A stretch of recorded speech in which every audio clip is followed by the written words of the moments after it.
A wedding is a covenant before God and your community. It was designed by God for the good of his children, to show us what he is like. The Bible begins and ends with a wedding, and marriage is one of the central themes throughout all of Scripture. The marriage of Adam and Eve is at the very beginning, and at the very end, the marriage between Christ and his church. Covenant marriage is the primary metaphor, the main way how God communicates his love with us, his people.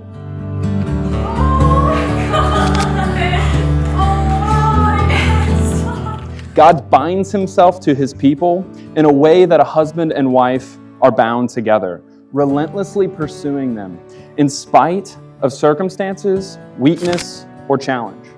This unconditional covenant love is the basis of all the hope that we have in the world, and it will be the foundation of safety in your marriage, where you two together will be able to learn and grow for the rest of your lives. When writing about covenant love, my favorite author, a guy named G.K. Chesterton, said this: "Love is not blind, it is bound. And the more that it's bound, the less it's blind." Caleb, this is how Kai described falling in love.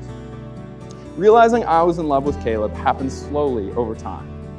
But one story I always remember thinking about was swing dancing to Beautiful Day by Michael Bublé in the DET lab. I had the biggest smile on my face, and I felt like the rest of the world had melted away. It was like it was just the two of us. It was then I realized that I had someone who loved me and cared for me in a way I'd never felt before. And Caleb described it like this: "I think the feeling came once I realized I loved being her friend.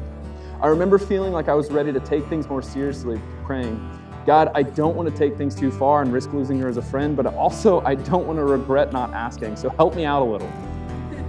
I think the next day we went to a life group, and in the car ride in the back, she said she had something to say and got really quiet. So I took it as an opportunity because I was pretty sure I knew what she was going to say, and I told her I really liked her.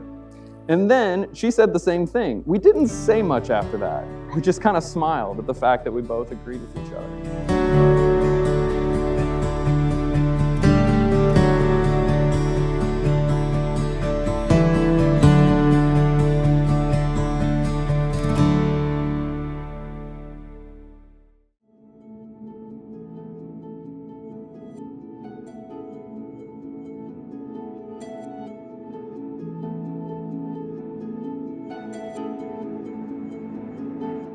Caleb, you may now kiss your bride.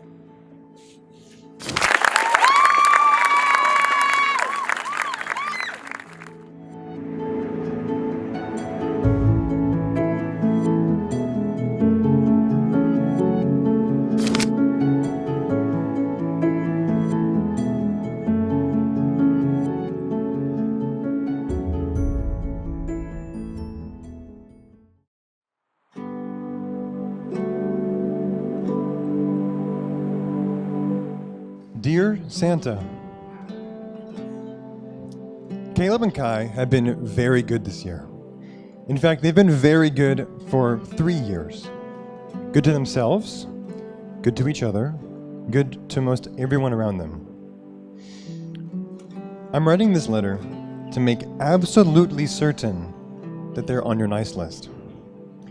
This Christmas, we thought of these 5 things for you to deliver them. 5 cups of coffee to fuel them for their journey and to warm them through the cold months ahead as winter is now upon us.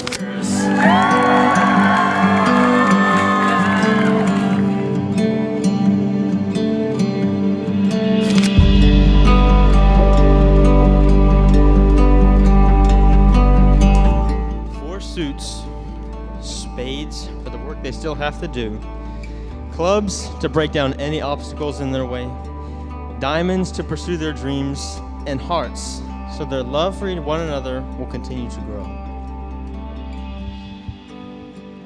3.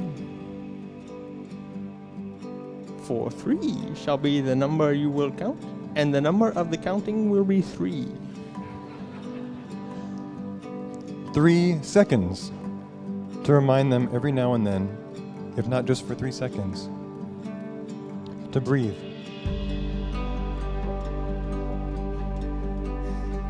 2 2 gold rollies to remind them that their time together is precious, and 1 compass to guide them forever towards God, and so that no matter how far their journey takes them, they will, every once in a while, be able to find their way home. And Legos. Lots and lots of Legos.